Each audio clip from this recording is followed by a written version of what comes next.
मित्रों नमस्कार। इस कार्यक्रम में आप सभी का स्वागत है। मैं हूं व्यास जी।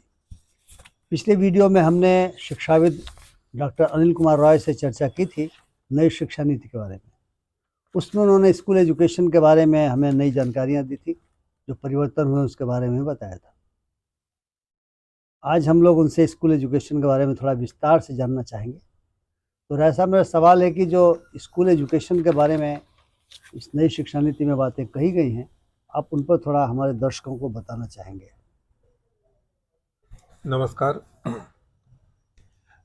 राष्ट्रीय शिक्षा नीति 2020 में स्कूल जो उसके 4 भाग हैं उसमें स्कूली शिक्षा के बारे में सबसे विस्तार से बात की गई है। अन्य भागों की अपेक्षा सबसे ज़्यादा विस्तार से है और पूरे स्ट्रक्चर को जो पहले 10+2+3 का स्ट्रक्चर था उसको तोड़ करके 5+3+3+4 का स्ट्रक्चर कर दिया गया है।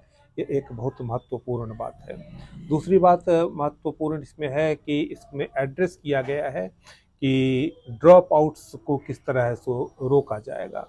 ड्रॉप आउट्स को रोकने के लिए इसमें विद्यालयों को सुंदर और आकर्षक बनाने की बात कही गई है और इसके साथ ही बच्चों को इसके साथ जोड़ने की बात कही गई है। तो उसके लिए विद्यालयों को सुंदर और आकर्षक बनाने के लिए इंफ्रास्ट्रक्चर और वित्तीय प्रबंध की जरूरत होगी।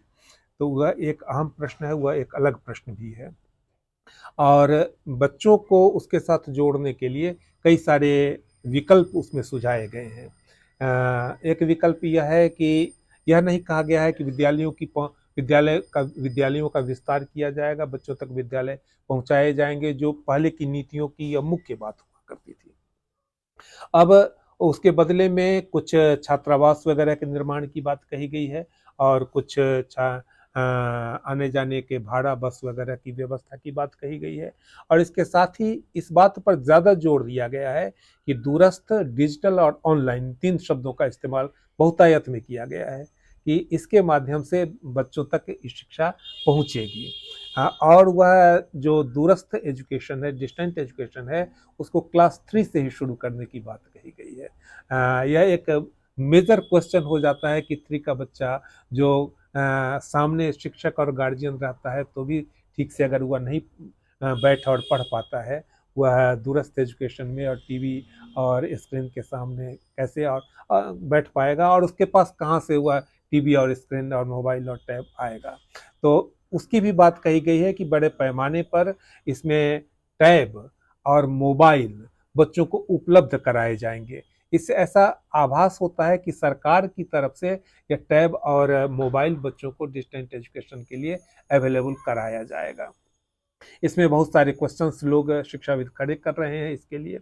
अगली बात यह हो जाती है कि क्लास 6 से ही यह व्यावसायिक शिक्षा की बात इसमें कही गई है। उसके लिए बहुत सारे सिद्धांत दे करके कि इसकी बहुत ज़रूरत है कि क्लास 6 से ही व्यावसायिक शिक्षा की बात कही गई है। शिक्षाविद, पूरे देश के शिक्षाविद इस बात के लिए बहुत सारे क्वेश्चंस कर रहे हैं कि क्लास 6 से व्यावसायिक शिक्षा नहीं होनी चाहिए कि बहुत कम उम्र में ही हम बच्चों को, गरीब बच्चों को हम कम वेजेस वाले पेशे में ढकेलने का यह प्रयास हो रहा है। अगली बात जो बहुत महत्वपूर्ण है, इसमें भारतीय संस्कृति और भारतीय इतिहास की बात कही जा रही है। यही वह पॉइंट आ जाता है जहां पर लोग क्वेश्चन उठाने लगते हैं कि इसमें गेरुआकरण है सो इस शिक्षा नीति का हो रहा है। और इसमें कई आपको बातें इस तरह की दिखाई भी पड़ती हैं कि जैसे जब इतिहास की बात करते हैं तो हम प्राचीन इतिहास की बात करते हैं, जो उन वो इतिहास के उस खंड की बात करते हैं जो एक्चुअल इतिहास है ही नहीं, वह कथा कहानियां हैं और उनके बारे में वीडियो बना करके वगैरह वगैरह के माध्यम से इसमें प्रचार करने की, समझाने कहने की बात होती है। कई जगह आपने देखा कि शिक्षा नीति आने के बाद गीता को कोर्स में जोड़ा गया है, इस तरह की चर्चा चली है। कई जगह अम्बेडकर को हटा दिया गया, इस तरह की चर्चा आई है।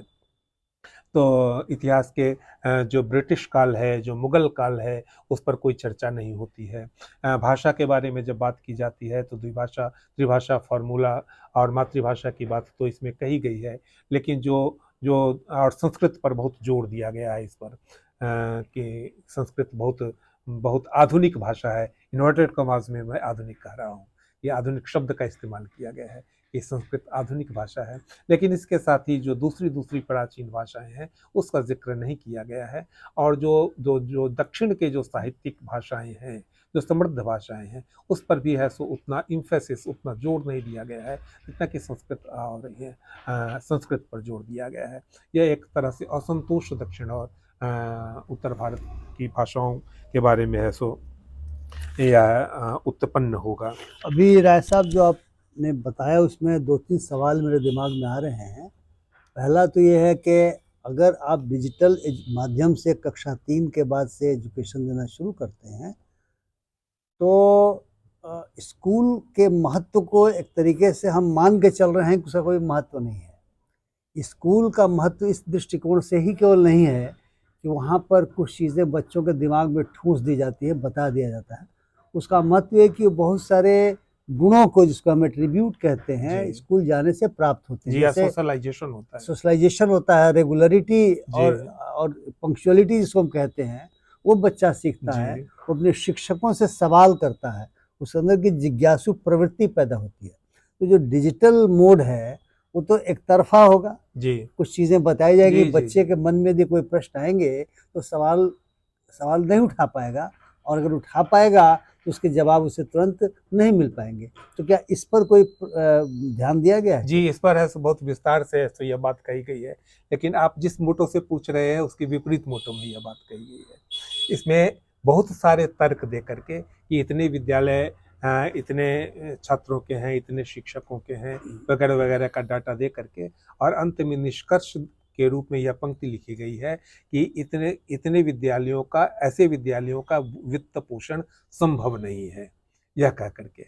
और इसके साथ ही यह भी कहा गया है कि 5 से 10 किलोमीटर पर विद्यालय संकुल होंगे। उसका यह अर्थ लगाया जाता रहा है, कई लोग लगाते रहे, स्पष्ट नहीं है, यह अर्थ लगाया जाता है कि स्कूल अब सिमटते चले जाएंगे। पहले कह रहा है कि सारे का वित्त पोषण संभव नहीं है, और 5 से 10 किलोमीटर पर तो ये तो हमारे संविधान में जो है कि हमें फ्री एजुकेशन कम से कम दर्जा 8 तक देना है, और यही नहीं है। फ्री एजुकेशन अगर हमारी क्षमता बढ़ती चली जाएगी तो यह फ्री एजुकेशन लगातार हमें देना है। तो कहीं ना कहीं ये इसका उल्लंघन हुआ, क्योंकि आप कह रहे हैं कि वित्त पोषण संभव नहीं है, यानी स्टेट विड्रॉ कर रहा है। स्टेट स्कूल एजुकेशन से खुद को विड्रॉ करके और प्राइवेट हाथों में दे रहा है, क्योंकि जो लोग धनी मानी हैं वे तो अपने बच्चों को कहीं भी होगा, गाड़ी घोड़े हर एक चीज़ से वो पहुँचा पाएंगे। समस्या आएगी हमारे देश के उस आबादी को, राष्ट्रीय संपदा में जिसकी हिस्सेदारी लगातार कम होती जा रही है। वर्ल्ड इकोनॉमिक लैब की एक रिपोर्ट आई है जिसके मुताबिक जो टॉप 1% लोग हैं उनके पास देश के संपदा का 40% हिस्सा है, और जो टॉप 10 हैं उनमें 56% हिस्सा है। कुछ हिस्सा इसके बाद मिडिल क्लास के पास है, और जो नीचे के लोग हैं, जिनको आप कह सकते हैं कि जो 40% 50% हैं, उनके हाथ में तो बहुत ही कम है। तो वे तो अपने बच्चों को सरकारी स्कूल के अलावा कहीं भेज नहीं सकते। तो सरकार को तो वित्त पोषण करना संवैधानिक रूप से जरूरी है। जो सरकार विड्रॉ कर रही, तो आपका जो फोरम है RTI फोरम, इस पर आपकी क्या सोच उभरी है, और किस रूप में आप लोग सरकार को बता रहे हैं, समझा रहे हैं, ये विरोध कर रहे हैं? जी, हम लोग ये इस बात का, या जो डिजिटल एजुकेशन, सरकार यह नहीं कर रही है कि हम एजुकेशन से विड्रॉ कर रहे हैं, वह इसको बच्चों तक शिक्षा को पहुंचाने के मोड से में वह बदलाव कर रही है। और हम लोग यह कहते हैं कि यह जो मोड, आप जो डिस्टेंट एजुकेशन, डिजिटल एजुकेशन वाला मोड के माध्यम से आप जो पहुंचाना चाहते हैं, वह पर्याप्त नहीं है और वह उचित भी नहीं है। और कई देशों में इस तरह, हाल ही में पोलैंड के बारे में यह खबर आई कि पोलैंड ने अपने विड्रॉ कर लिया कि हमारे बच्चे स्कूल में डिजिटल फ़ोन वगैरह लेकर के नहीं आएंगे और डिजिटल एजुकेशन नहीं होगा। तो उसकी हानियां भी हैं, जो नहीं, बिल्कुल हानियां हैं। जो ये टैब है और जो फ़ोन है, मोबाइल फ़ोन है, ये बच्चों में कई तरह की बीमारियों को जन्म दे रहा है। बच्चों से चिपके हुए हैं, एडल्ट लोग चिपके रहते हैं, मैं इसे बीमारी कहता हूँ।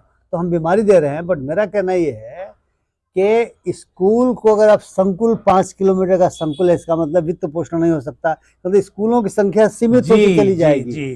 जब स्कूलों की संख्या सीमित होगी, और स्कूल बसें तो सरकार हर स्कूल में दे नहीं पाएगी, अगर दे पाए तो बच्चे वहाँ जाएंगे, बहुत अच्छी बात होगी, हर जगह सड़कें होंगी, सब कुछ एक आदर्श स्थिति होगी। लेकिन आज की तारीख में ऐसा संभव नहीं है। इसीलिए पहले की पॉलिसीज में ये कहा गया था कि यदि बच्चे स्कूल नहीं पहुंच पाए तो स्कूल बच्चे बच्चों तक पहुंचाए जी, ये यदि पॉलिसी उसमें चल रही थी परिवर्तन किया गया तो व्यापक बहस का विषय ऐसा मुझे जी। लगता है। एकदम एकदम इस बात पर बहुत सारे क्वेश्चन कि यह नीति को जो डिफाइन करते हैं, कुछ जो विशेषताएं बताते हैं, इस रूप में बताते हैं कि यह नीति स्कूल बंद करने की नीति है, इस रूप में। और इधर प्रधानमंत्री ने 2 साल पहले पीएम श्री स्कूल की घोषणा की। अब central school PM Shri school हो गया, अब वह सेंट्रल केंद्रीय विद्यालय नहीं रहा है। और हर एक ब्लॉक में पीएम श्री स्कूल खोले जाने की योजना है। आप 5 से 10 किलोमीटर पर जो संकुल स्कूल होंगे उसको पीएम श्री स्कूल के साथ जोड़ नहीं, करके पहले भी प्रोजेक्ट स्कूल, प्रोजेक्ट कन्या विद्यालय बनते जी, थे, वो सब होते नवोदय विद्यालय बनते जी। थे, जो अलग तरीके जी, का विशेष मॉडल है। विशेष विद्यालय पहले भी बनते थे। हाँ, सेंट्रल लेकिन स्कूल है, सेंट्रल गवर्नमेंट एम्प्लॉइज के जी। लिए, लेकिन जो नॉर्मल बच्चों के लिए, जी, वो आबादी के लिए एक है। स्कूल था, अपना सब जगह था। अब जो स्थिति है कि इन्हीं स्कूलों के साथ पीएम श्री स्कूल को ही मुख्य स्कूल बना दिया जाएगा और उन्हीं का वित्त पोषण होगा अच्छे ढंग से, और धीरे धीरे स्कूल खत्म हो जाएंगे। एक दूसरा झटके में सवाल नहीं, अभी हाँ, आप एक कह रहे झटके हैं में। कि भारतीय संस्कृति और प्राचीन इतिहास की बात है, तो हमारी संस्कृति तो गंगा जमुनी संस्कृति मानी जाती है। हमारी संस्कृति किसी एक वर्ग विशेष की संस्कृति नहीं, एक नस्ल की संस्कृति नहीं है।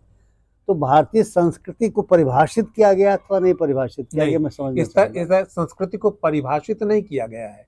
और यह बात जो आप कह रहे हैं कि जमुना गंगा जमुनी संस्कृति है, इस बात को भी कहीं नहीं कहा गया है। केवल यह कहा गया है कि हमारी संस्कृति महान रही है और वह सांस्कृतिक चेतना है सो बच्चों में जानी चाहिए। नहीं, हमारी संस्कृति बिल्कुल जी, महान रही जी। है। हम भाईचारे की भावना के साथ जी, रहते हैं, जी। हम हरेक का पर्व त्योहार मनाते हैं, हम हरेक का सम्मान करते हैं, मानवीय गरिमा का हम सम्मान करते आए हैं। मनुष्य हमारे लिए बहुत महत्वपूर्ण रहा है, ये तो हमारी संस्कृति रही है। जी। लेकिन अगर इसकी चर्चा नहीं है तो संस्कृति को अपने अपने ढंग से देखने वाले भी एकेडमिशियन होंगे। वह महत्वपूर्ण है कि आप संस्कृति को किस दृष्टि से देख रहे हैं, हम संस्कृति को किस दृष्टि से देख, हम किस संस्कृति को पहुंचाना चाहते हैं, आपका क्या उद्देश्य है। यही पर गेरुआकरण का प्रश्नवाचक चिन्ह उस पर लगाया जाता है। तो राय साहब ने बहुत सारे ऐसे सवाल उठाए हैं जिन सवालों पर मुझे लगता है कि अलग अलग वीडियो बना करके भी बातचीत करनी पड़ेगी, क्योंकि यह संस्कृति का सवाल, स्कूलों का वित्त पोषण संभव नहीं इसका सवाल, और शिक्षा के सर्वव्यापीकरण का सवाल बहुत महत्वपूर्ण सवाल है। हम संविधान में वचनबद्ध हैं कि हम शिक्षा का सर्वव्यापीकरण करेंगे, इस बात के लिए भी वचनबद्ध हैं कि जो शिक्षा फ्री और कंपलसरी होनी चाहिए। अभी तो दर्जा 8 तक के लिए राइट टू एजुकेशन एक्ट आया, संविधान में बदलाव किया गया, फंडामेंटल राइट्स में चेंज किया गया और उसके लिए कानून बने। अगर हमारी क्षमता बढ़ती है, जैसे हम विकसित राष्ट्र होने का संकल्प लेकर के चल रहे हैं कि 2047 तक हम विकसित डेवलप्ड कंट्री बनेंगे, तो निश्चित तौर से मैं तो आशा करूंगा कि एजुकेशन जो भी लेना चाहे, जहां भी लेना चाहे, वो फ्री हो जाना चाहिए, पैसा नहीं लगना चाहिए, ताकि हम एक सशक्त राष्ट्र का निर्माण कर सकें। ये बहुत सारे सवाल हैं इस नीति के संदर्भों में मेरे दिमाग में मित्र उठ रहे हैं, आपके दिमाग में भी उठ रहे होंगे। तो राय साहब से अगले वीडियो पर हम इसकी चर्चा जरूर करना चाहेंगे। मुझे आशा है कि आपको राय साहब की बातें ज़रूर पसंद आई होंगी, अच्छा लगा होगा। यदि अच्छा लगा हो तो कृपया आप शेयर करें, लाइक करें इस वीडियो को, हमारे चैनल को सब्सक्राइब करें। अच्छा नहीं भी लगा हो तो आपके जो विचार हों अपनी टिप्पणियों के माध्यम से हमें ज़रूर बताने की कृपा करें। बहुत बहुत धन्यवाद, नमस्कार। अगले वीडियो का इंतज़ार कीजिए।